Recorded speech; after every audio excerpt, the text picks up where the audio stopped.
আজকে আমরা স্বামী বিবেকানন্দের বলা খুব সুন্দর একটি গল্প শুনব। গল্পটি আমরা শুনব the complete works of Swami Vivekananda বইটি থেকে। খুবই ইন্টারেস্টিং একটি কাহিনী। এর থেকে আমরা জানব কিভাবে ঈশ্বরের কাছে প্রার্থনা করতে হয়। আমরা এটাও জানতে পারবো এই গল্পটি থেকে যে ধর্মস্থানে গিয়ে প্রার্থনা করার সময় আমরা কি ভুল করি। আসুন আজ আমরা শুনি স্বামীজির সেই গল্পটি। নমস্কার, live stories with Soma YouTube চ্যানেলের সকল দর্শক শ্রোতা বন্ধুকে স্বাগত জানাই আজকের ভিডিওটিতে। একবার এক দেশের রাজা একটি জঙ্গলে ভ্রমণ করতে গেলেন। সেখানে তার সাথে দেখা হলো এক ঋষি মুনির। ঋষি মুনির সাথে কথা বলার পর রাজামশাই তার কথাতে খুবই প্রভাবিত হয়ে পড়লেন। কথাবার্তা যতই এগোতে লাগলো ততই রাজামশাই আরো বুঝতে লাগলেন যে ঋষিমুনি একজন মনের ভেতর থেকে পরিষ্কার মানুষ এবং তার কাছে সমস্ত বিষয়ের অগাধ জ্ঞান রয়েছে। রাজামশাই তখন ঋষিকে বললেন যে তিনি তাকে তার প্রাসাদে নিয়ে যেতে চান এবং সেখানে তাকে একটি উপহার দিতে চান। ঋষিমুনি হাসতে হাসতে বললেন যে জঙ্গলে তার জন্য সবই আছে, গাছের ফল তার ভোজন এবং তা পর্যাপ্ত মাত্রায় আছে, আর জল যা পাহাড়ের ঝর্ণা দিয়ে বয়ে যাচ্ছে তা তার পান করার জন্য যথেষ্ট।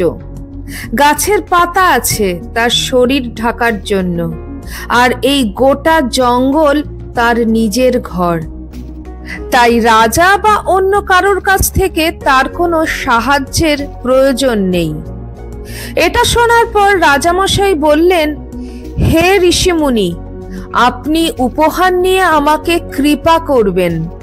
আমার সাধ্য নেই আপনার কোনো উপকার করার, কিন্তু আপনার কৃপা যেন আমার উপর বর্ষিত হয় সেজন্যই দয়া করে আপনি আমার রাজ্যে, আমার প্রাসাদে আসুন। এরপর রাজামশাইয়ের অনেক অনুনয় বিনয়ের পর ঋষি রাজামশাইয়ের সাথে তার রাজ্যে যেতে রাজি হলেন। তারপর রাজামশাই তার প্রাসাদে নিয়ে গিয়ে একটি উপহার দিতে চাইলেন। উপহারটি নিয়ে এসে তিনি ঋষির সামনে নতজানু হয়ে বসলেন। উপহারটি পাশে রেখে দিয়ে প্রার্থনা করতে শুরু করলেন রাজামশাই। হে ঋষিবর, আমাকে একটি পুত্র সন্তান দিন, আমাকে আরো ধনী করে দিন, আমার রাজ্য যেন আরো বিস্তারিত হয়, তার আশীর্বাদ আপনি আমাকে করুন। কিন্তু রাজামশাই তার প্রার্থনা শেষ করার আগেই ঋষি উঠে পড়লেন। তিনি প্রাসাদ ছেড়ে চলে যেতে উদ্যত হলেন। ঋষিকে আটকানোর জন্য রাজা তার পেছন পেছন যেতে লাগলেন। রাজামশাই বললেন, আপনি আমার উপহার স্বীকার করলেন না ঋষিবর? ঋষি তখন গম্ভীরভাবে জবাব দিলেন, আমি কোনো ভিখারির থেকে ভিক্ষা নিই না। তুমি কোনো রাজা নও, বরং তুমি একজন ভিখারি।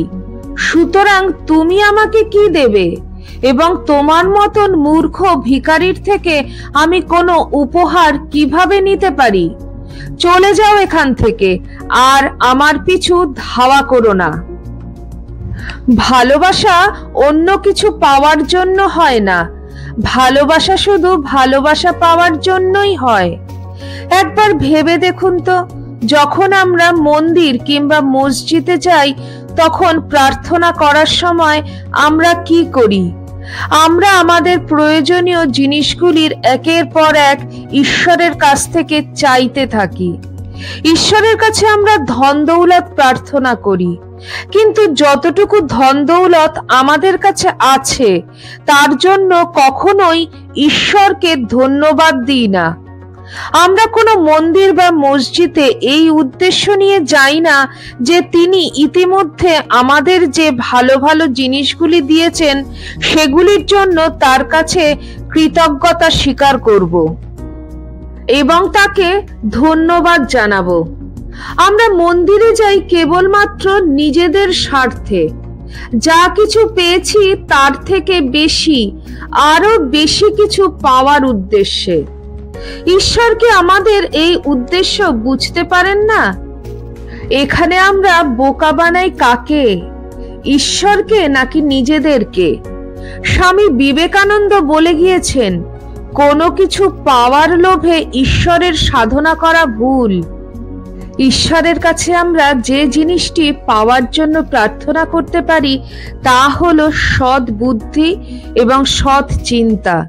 যদি আমাদের বুদ্ধি সঠিক হয় তাহলে আমরা যে কোনো কিছু তৈরি করতে পারি। আর এটাই হলো এই কাহিনীর মূল শিক্ষা। আজকের ভিডিওটি এই পর্যন্তই। ভিডিওটি ভালো লাগলে আপনার প্রিয়জনদের সাথে শেয়ার করতে পারেন। নতুন বন্ধুদের কাছে একান্ত অনুরোধ, চ্যানেলটিকে সাবস্ক্রাইব করে পাশে থাকবেন, যাতে পরবর্তী ভিডিওটিতে আপনার সাথে আমার আবার দেখা হয়। আবার খুব শিগগিরই দেখা হচ্ছে আপনাদের সাথে। সবাই খুব ভালো থাকুন, সুস্থ থাকুন। জয় ঠাকুর, জয় মা, জয় স্বামীজি।